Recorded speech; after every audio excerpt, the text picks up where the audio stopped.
Welcome to NewView Podcast. Today we have a great podcast lined up for you as we speak with one of our good friends, Jeremy Sams. Jeremy has been with us at Oakview for quite some time. He has a wonderful wife and 2 children and is a very talented artist. One of his passions is for missions, in which he has been directly involved with our Southeast Asia missions for many years now. Today we're going to get a glimpse at missions in Southeast Asia, as well as how we can be involved or consider going. But first, as we do on each podcast, let's begin with Fun 5. These are 5 statements that we're going to give Jeremy, and we're going to see if we are correct or incorrect. All right, so are you ready for the first statement? I'm ready. Are you sure? Well, I'm not sure, but I'm ready. All right, here we go. The first statement is, your top bucket list item is going skydiving. Oh, I think I'm going to say true. Oh, wow. Whoa. That was impressive. Not the one that I thought I was going to get. Yeah. So you would love to go skydiving? I would. Oh. My wife would not. Yeah. But I would. I don't think I could do it. No, there's no way. That would be, I mean, like 15,000 feet in the air and just hop out or whatever. Yeah. But I got parachute. You'd be okay. Yeah.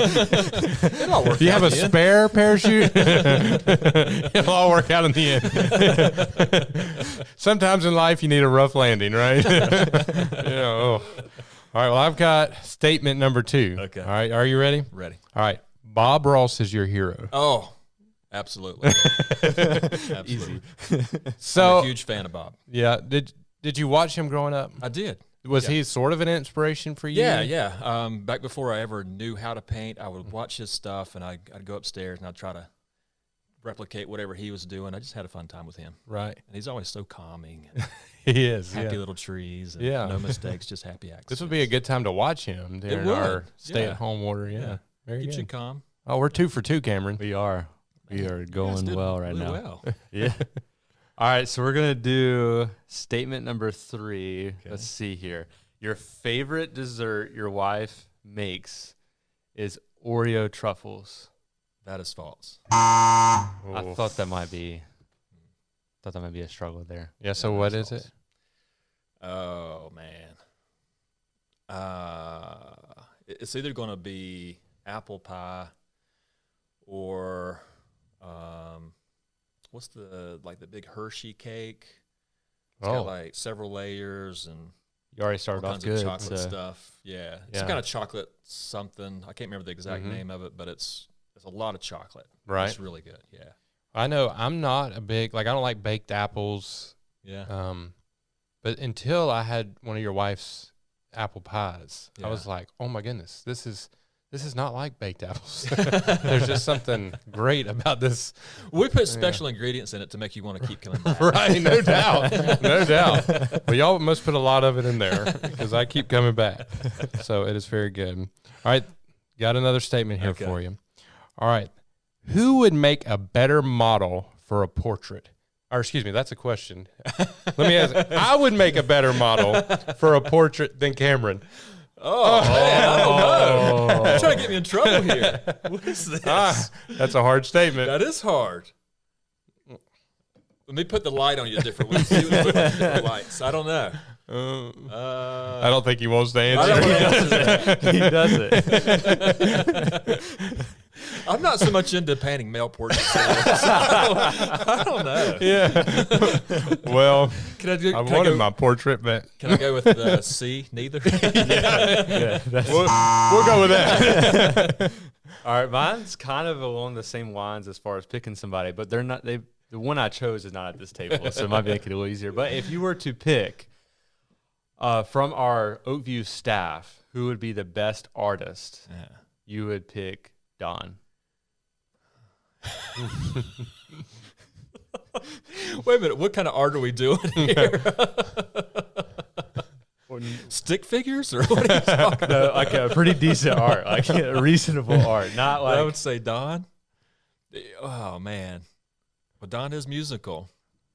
So maybe he's got a little bit of the visual aspect too. I've never seen anything that Don's done before. I haven't either. Yeah. I don't know if I've seen anything other than maybe coloring pages I was that gonna any say. of us have done. I'm going to say true because he's musical. Ah, Wow. very good. What Yeah. do you guys think? Definitely not Don. You've seen his work, huh? Let's see, who would I don't on this. Maybe Cameron. I'd Yeah? probably say Cameron. Wow. I don't know. Hey, you've got some pretty mean. Didn't you do some? What's the little wizard guy? The wizard guy. So Harry? Harry Potter? Harry Potter. You painted Harry Potter before? I did not. It was your daughter. Oh, you did some stuff like your that. daughter. No, the only thing I've done is for Kayla, I did one of those wooden signs. to That's put, right. And You I did are the crafty. Grinch. So that was That's right. the only thing I've kind of claimed to fame, I guess. Yeah, that's a but tough question. I can't even paint a wall, so like I don't feel like I would even I couldn't either. qualify. I try to do coloring pages, and my son or daughter just say, "Let me just do it." Yeah, Let me just finish Yeah, yeah. Don't worry about that anymore. So, and I'm definitely not gifted musically either. So, anyway, well, thanks, Jeremy, for joining us. Yeah. It's been fun getting to know you a little bit more, and hopefully, our listeners get to know you a little bit more. But we want to talk a little bit about your recent trip to Southeast Asia. Yeah. So before we get going there, tell us a little bit about Southeast Asia. What's going on there? What it's like? Yeah, as far as what it's like, I'll tell you about my first experience. So we left here in February, and when we finally got off the airplane in Southeast Asia, my first memory walking outside of the airport was like, oh my goodness, I felt like I just walked into an oven. It was so hot and humid. And so we left in February. There was snow on the ground here, so we were used to being cold. And so you're on the airplane the whole time, and you're kind of chilly on the airplane anyway. And then you get out into the airport, and you're thinking, oh my goodness, this is a different world. So I remember the heat, the humidity, the smells. Everything was just so culturally different than what I was used to. And I'd never been anywhere like that, So it was like a huge culture shock. So that was your first time out of the country? No, not out of the country, but just especially in Southeast Asia. Okay, yeah. Mm-hmm. But yeah, totally different. And then, there's tons and tons of people in Southeast Asia. The one thing I do remember and I do appreciate about them is just they're extremely nice, extremely hospitable to Americans. At least to us, they were just very, very polite people. But again, they're might be polite, but they're most of them are following a false religion. So there's a lot of emptiness there, a lot of spiritual barriers there, a lot of spiritual warfare there. But just very culturally different. Yeah. What is some of the preparation that you had to go about or do as far as before going? So that's interesting to think of, like, the context there, but the kind of just off, because we've all three actually been, and so we know those are some of the most distinct things that you can experience at first. But even before going, like just leading up into like what I'm thinking, if somebody might consider going, or somebody who's just asking the question of like, like where do I need to be at to kind of be prepared to go? Would you have anything that might be specific that could help? Yeah. I would say as far as physical wise, you need to be healthy.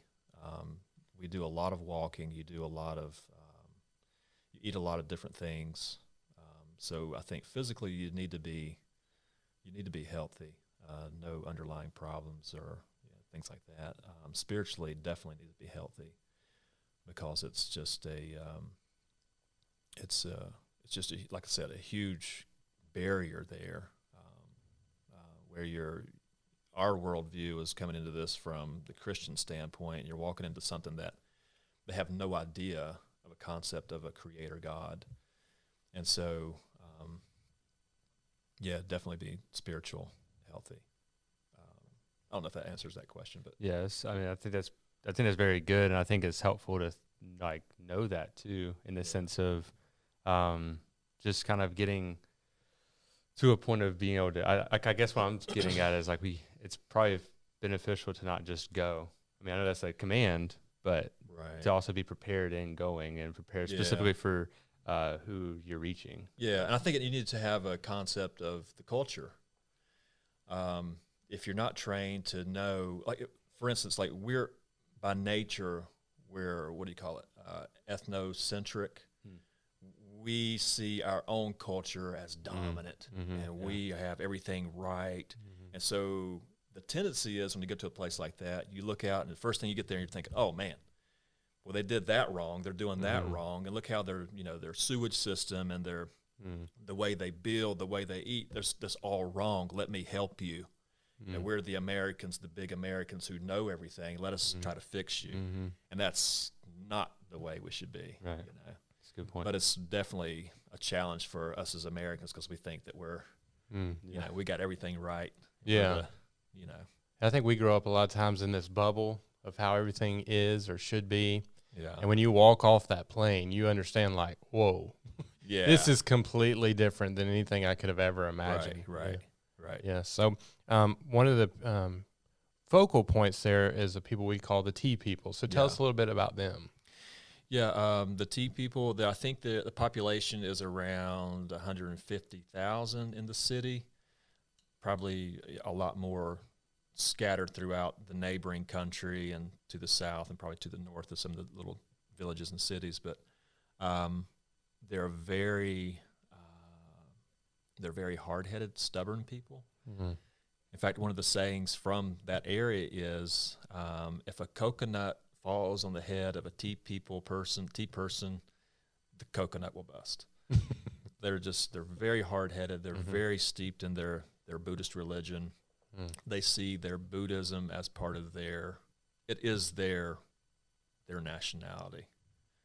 And so when a person converts out of Buddhism into Christianity in that area, the family, the community gets very upset because they see this person as betraying their heritage, betraying their family, betraying their country almost. So it's a pretty big deal. But they're very polite. They're very nice, very hospitable to us.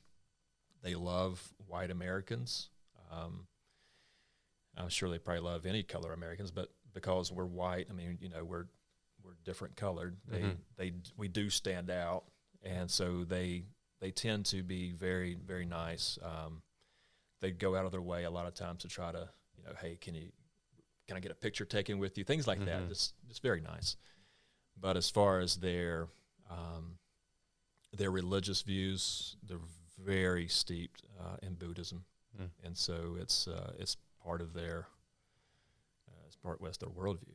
That's the way they view everything. And so when you challenge that, they're definitely very they don't accept it readily. Very hard-headed. Yeah. So if I was listening to this, I think one of the questions that I would ask is why the T people? Yeah. So why is it that you're reaching that specific group in Southeast Asia? So what would you say to that? Yeah. Well, I would say from my point of view, when we came to this church several years ago, I know you guys, they were already reaching out to these people. I had no idea who these people were, never heard of them, had no clue about who these people were. But once I started examining, what you guys were doing, I think in our Sunday school class, Ryan was our teacher, and you guys had just gotten back. I'm not sure who all went. You might have went on that trip. I'm not sure who went on the trip. But anyway, it was a group of people who went on that trip with Ryan. And as he came back, he was telling the Sunday school class about the trip. And I think this was one of my first experiences of actually having heard anything about these people. And he was mentioning about the not being able to communicate, things like that. And so he mentioned about, I wish we had somebody who could draw. Jeremy, would you like to check this out sometime? And so as I began to do that, I learned that the T people, like there's 150,000 people, less than 2% are Christian. That's what a lot of people try to give the definition of an unreached people group. But I think when you think of unreached people group, the way I look at it is there a indigenous church who is replicating itself in that group? Is there a movement of a Christian church who is making disciples and doing an actual movement of spreading the gospel themselves? Right. Not somebody else coming in and doing it. And you don't have that there. We do work with another guy who's in the city, he's actually from outside of that territory. He's a local missionary, but he moved to that territory. And so he's not really indigenous, but he's trying to help these people who are a very small number of believers. I think within the city there might be 80 believers in the city of 150,000. That's a very small number. And so he's trying to train these guys to reach their own people. And so as of yet, it's still in the works. There are a few local pastors, but a lot of times they're reaching out to other smaller villages and other people groups instead of just their people group, which is okay because no matter what people group you're with, everybody needs God. But as far as that particular people group with a indigenous church reaching their people, they don't quite have that yet. And so so when I saw you guys on board with that, and then I went the first time, then I kind of caught oh my goodness, this is a need. This has to be done. And so I definitely appreciate the vision that you guys had, the church had before I ever got here, to reach out to these people. You talked a little bit about it, but how spiritual are the people there? Is it more of a cultural thing, or are they really striving in the religions they follow? I think there's I don't know. I can't say that as a whole they're spiritual like that, as far as trying to, find their nirvana or whatever. But I would say that as a majority, they are spiritual. There is the belief in what they call nats, which is they believe in all these different spirits, and they believe that if you're respectful to the spirit and you appease these little spirits called gnats, then they'll bring you good luck and fortune. But if you're disrespectful to these little spirits and you don't believe in them, then of course they'll bring you bad luck and you might have bad times, whatever. So they're in that sense, they're very superstitious type spiritual. And that's a lot of those tea people are like that. And of course there are those who are staunch Buddhist. They go to the temples, they go to the pagodas, they do their little, what is it, the 8 pillars or whatever it is, all the right things they're supposed to be doing. They're striving to make their life better in the next life, whatever that might look like. So I would say as a majority, yeah, they're definitely spiritual, but of course through their worldview, not the same definition we'd have as spiritual. When we think of spiritual, we understand body, soul, spirit, the one true spirit, Holy Spirit. He's our God is spirit. That's the worldview we come at. They don't have any concept of a creator God. So when they think of spirits, they think of all these different spirits, but not one necessarily being the great, supreme spirit over all spirits. I don't think they see that. Yeah, one thing that stuck out to me, because when I went, the trip looks much different now.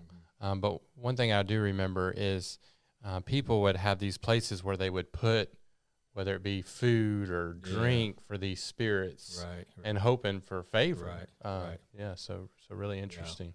Yeah. So you mentioned it earlier, and I'm going to tie it in with another question that we have.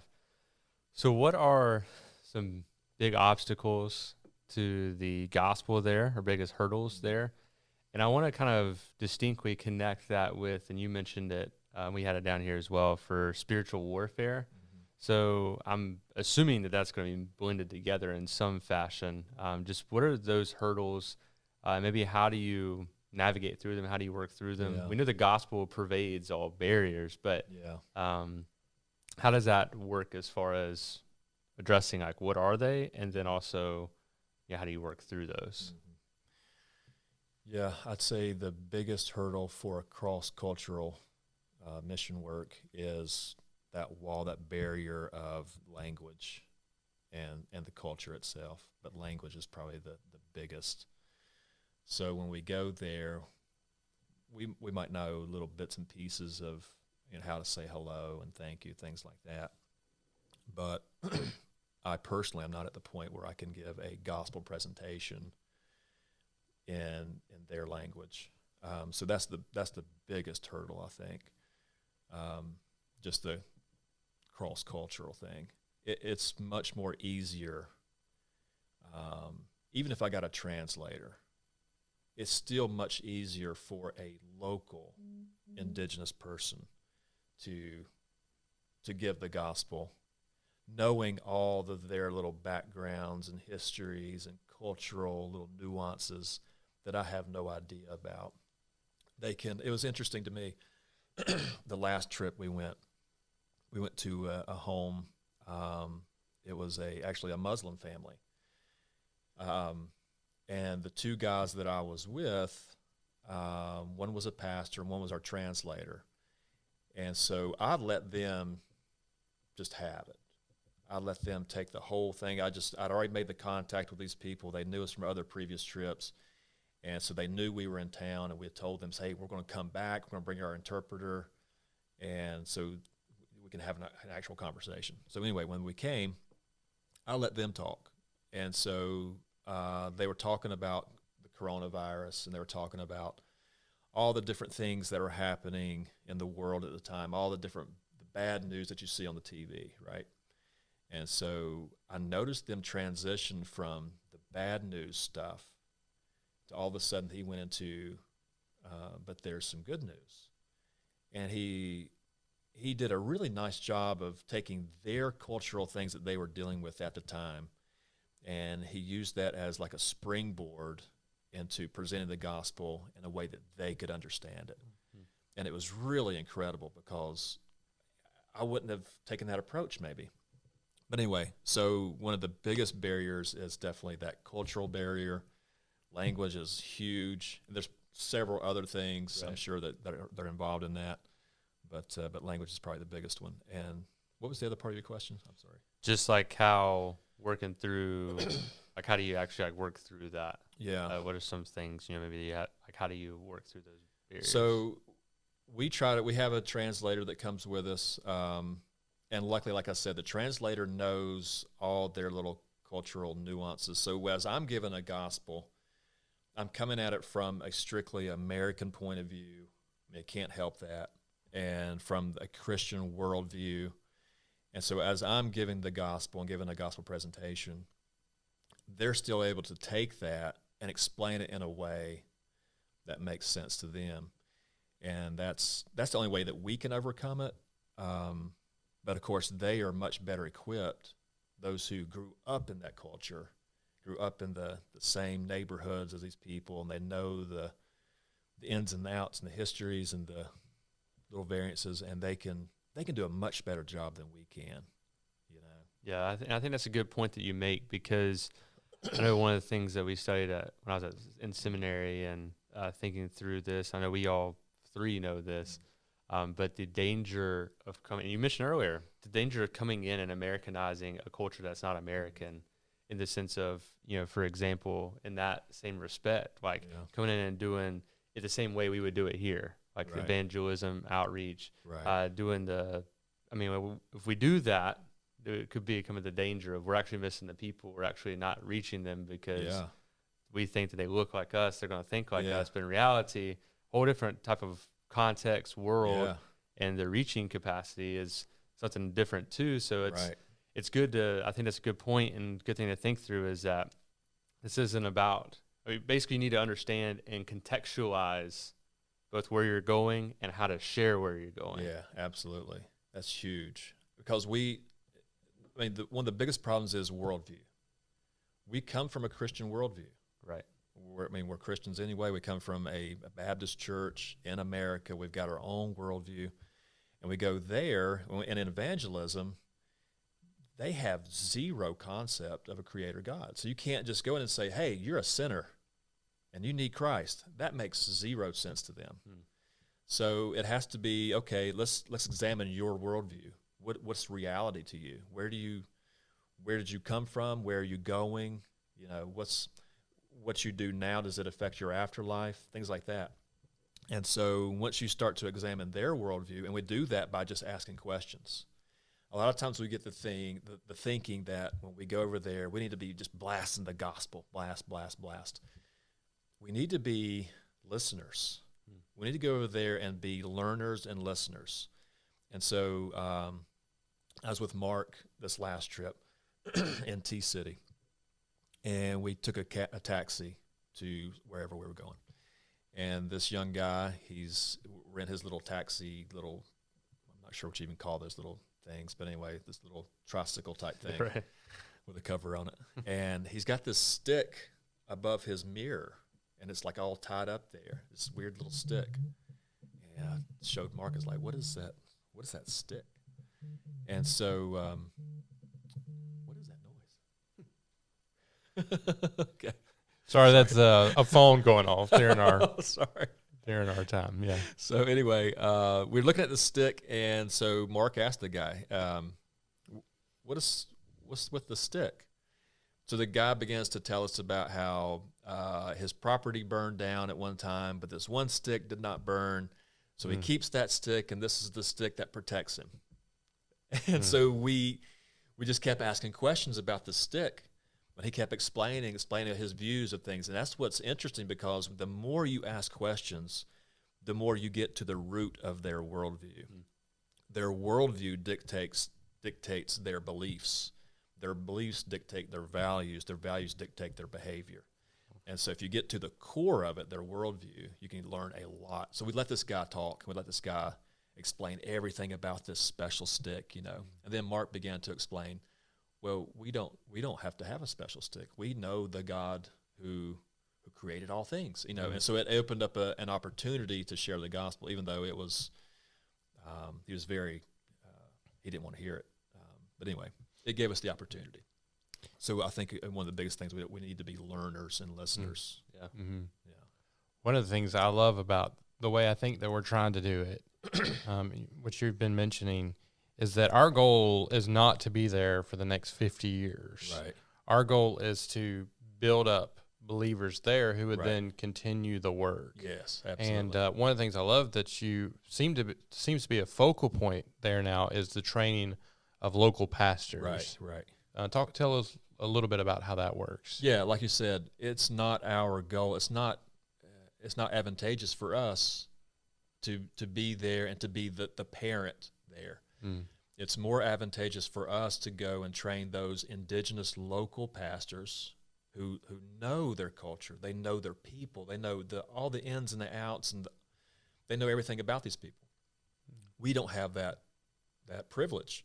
And so it's better for us to go and train these guys, teach them what a healthy church looks like, train them in the scriptures, how to interpret scriptures, how to read, how to preach, how to teach, how to evangelize, and then you set them loose into their community, and they'll do a much better job than we ever could. So, yeah, that's. I just think, like you said, those people know their people much better than we ever will. Right. And we're only as good as the translator, right? Right. So, right. So, and we're dependent upon them to really share what we're trying to share. But at the same time, you know, we might use words that doesn't really cut into their culture. Right. Or we might share a joke that just it doesn't translate at all. Yeah. So trying to go there with that in mind, it can be very difficult. Yeah. And tell us a little bit about, because I know one of the things I struggled with when I went there was the translation process. I mean, I'm sitting there trying to teach, and like your mind just gets all mangled from that. That is unusual. It's different. It can be negative in the fact that it's sometimes when you have a thought, you want to just continue with the thought to get the point out, and you have to remember, okay, I got to make at least just like one sentence or one basic thought, then let the guy translate. Some of our tendencies is to, once you kind of get in the rhythm of saying something, then he translates. One of our tendencies is to, you say half a sentence, then expect him to translate, because you think, okay, well, I gave you a subject and verb. You know, you can kind of finish it. But anyway, you don't realize that I haven't gave the complete thought. Right. So the guy's kind of waiting like, okay, what are you trying to say? Anyway, there can be definitely some negative aspects to it, but there's some positive things about it too, because if you can learn to give that one thought, let him do the translating, then it gives you time as he's doing that you can kind of look through your notes and say, okay, where am I at? Where was I going with this? And it kind of gives you a time to reassess where you're at and try to make, you know, better decisions in the way you speak. So it's got its pros and cons. I remember when I was there, I would say like a short sentence, and the translator would speak for like 5 minutes, and I'm like, what, you know? And then I'd say like a really long statement, and he'd say like 3 words. And I was like, I think he's correcting probably everything that I'm saying right now, you know. But the translation process is fun. Yeah, you're definitely right though. We're no better than our translator. Yeah. So as long as we got good translation, then we'll be okay. Yeah. So one of the things for me when I hear this is this thought about, in reality, it has to come from somewhere as far as this passion for missions. It has to evolve, and in reality, kind of take hold of your heart to to go. We know the Great Commission. We know the not only recommendations in Scripture as far as how to live your life, but they're really commands. They're really imperatives. Yeah. For me, when I was in college in my sophomore year, there was a guy who was discipling me, and he was very good at being a discipler. But one of the things that he really challenged us on was things we were not comfortable with, and kind of stepping out in faith. And one of the things was missions for me. And he was like, you need to do this. I was at Summit Church with J.D. Greer. And so this guy was like, you need to do City Project. And I was like, well, what's City Project? And so he started talking. It took him a few months to even convince me to even consider it. Yeah. And then I got the daunting task of support raising. And you know, it's like, okay, how am I going to do this? You know, and so then the Lord proved faithful over and over again, like he always does. But I remember, like, when I think back on that, that was cultivating for me a desire even further for missions. Yeah. I kind of grew up hearing about it. We had missionaries come in. I knew what the Great Commission was at that point. But as far as that summer for City Project, which we spent local, nationally, and internationally, for me was just revolutionary in a sense of it stirred me and spurred me on in missions.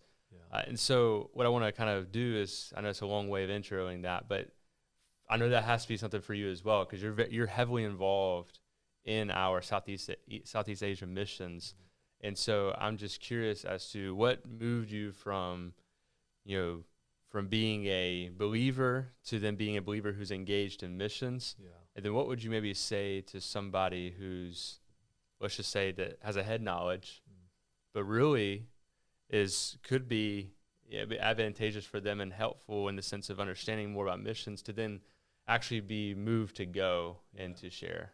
Yeah, I think I like the word that you mentioned in that question about evolved, because my passion definitely evolved. It wasn't like one day I just woke up and God said, boom, you need to go do this. Right. And I just went, oh, okay. It wasn't like that at all for me.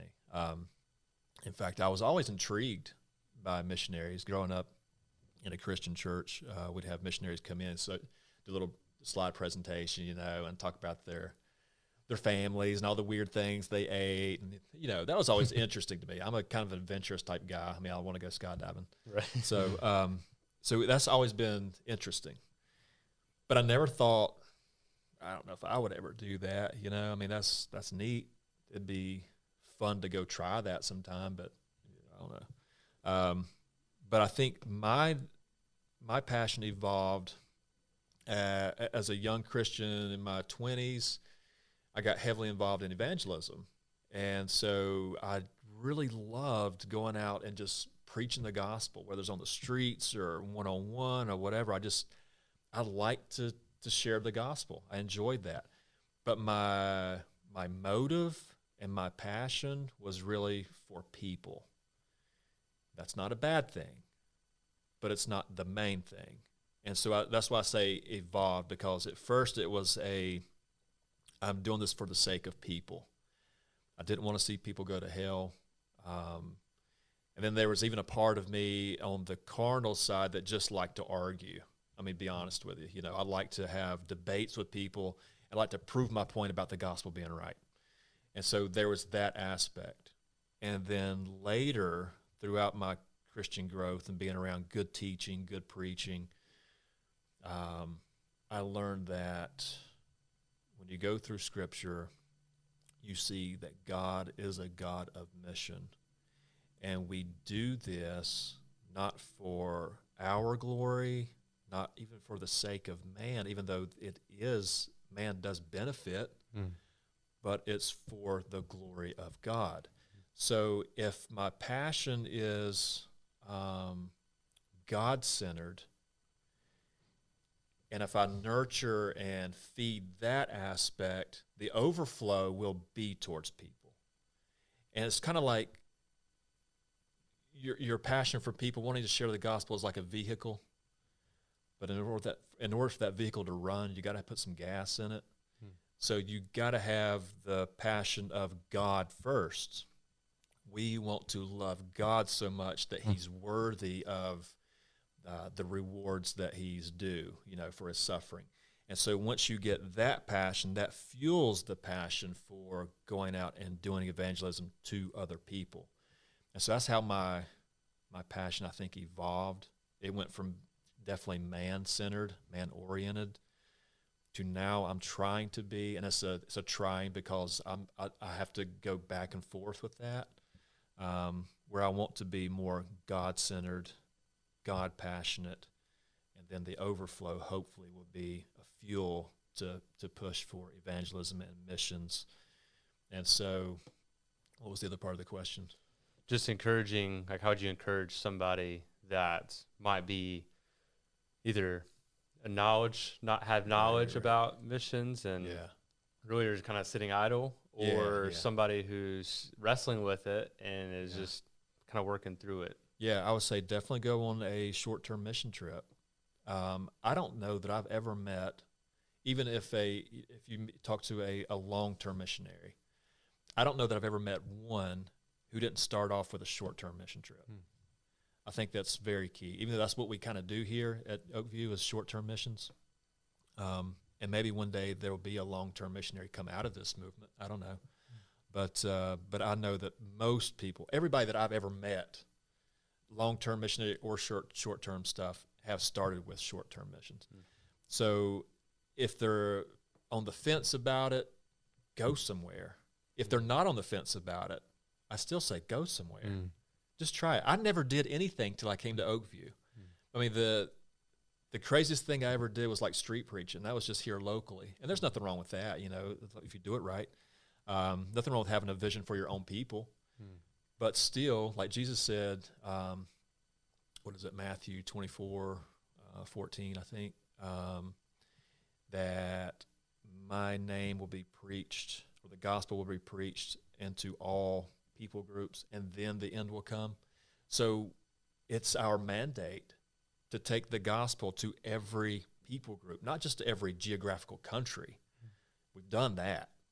So it's not about geography.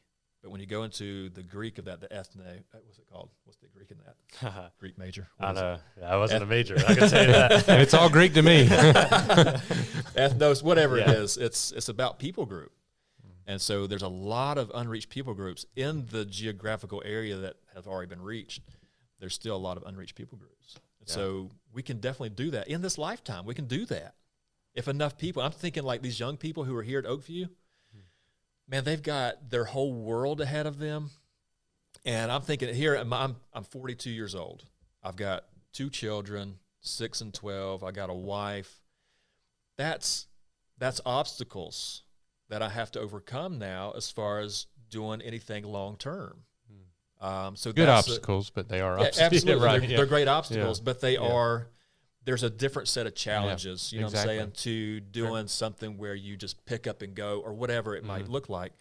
Whereas if you're young, you got no responsibilities here. I mean, it's not like you have a huge mortgage or you have children you have to support or whatever.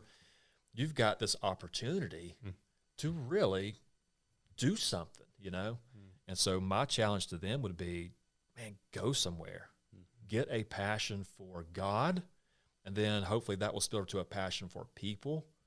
And, man, the possibilities are endless. Yeah. So. Yeah, I love that. For me, and that was kind of my story because, I grew up in the South.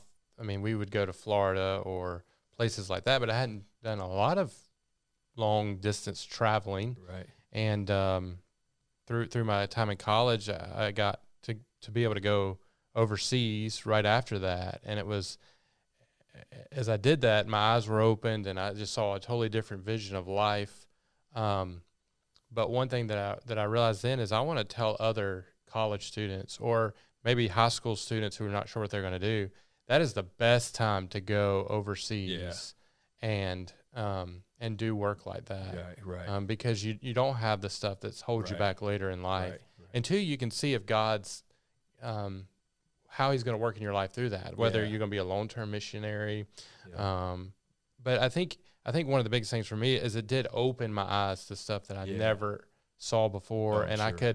When I came back here, I think I ministered differently than I would have had I not ever gone anywhere like that. Right. So my view of life was much different. Yeah, absolutely. So final question here for you. All right. How can we as a church be involved in the mission work in Southeast Asia? If you're not going, prayer is key. Every mission strategy I've ever heard of starts with prayer and continues in prayer. We have to remember that we can't build churches. That's Christ's job. So we are petitioning him, Lord, go before us, lead us in the direction, prepare the hearts of the people. There's so many things that we are so limited. God is the ultimate authority and all that, but yet he still chooses to have us to be involved in that with him, which is a great privilege. But prayer is extremely important. So definitely prayer. Also, in giving, people, they can support the missions. Not everybody's called to go out there, but everybody's called to do something. I've heard one example from another preacher who said, as far as to give the example of digging wells, not everybody's called to go down in the well, but everybody's called to hold the rope. You got to do something. Either you're going into the well or you're holding the rope. But either way, you're going to have scars on your hands from something, Right. So there has to be some support. I can't go unless people give. So it's extremely beneficial for people like me. So yeah, I would say prayer, going if you can, if you're able and are ready for something like that, and then and definitely giving. I think this has been really fruitful to consider together, and we're thankful for your reflection and for your help in just seeing not only your heart for the T people and in Southeast Asia, but also our church's vision and just seeing the work that's being done there. The glory goes to God. And so we're thankful for the fact that he uses instruments like us for his kingdom and glory. So once again, I just want to thank you. I know we're both thankful for your investment both here in our church and also globally on behalf of our church and going for Christ. And so if you're listening with us, we're thankful that you joined us today. And for us, may we consider to go and make disciples of all nations.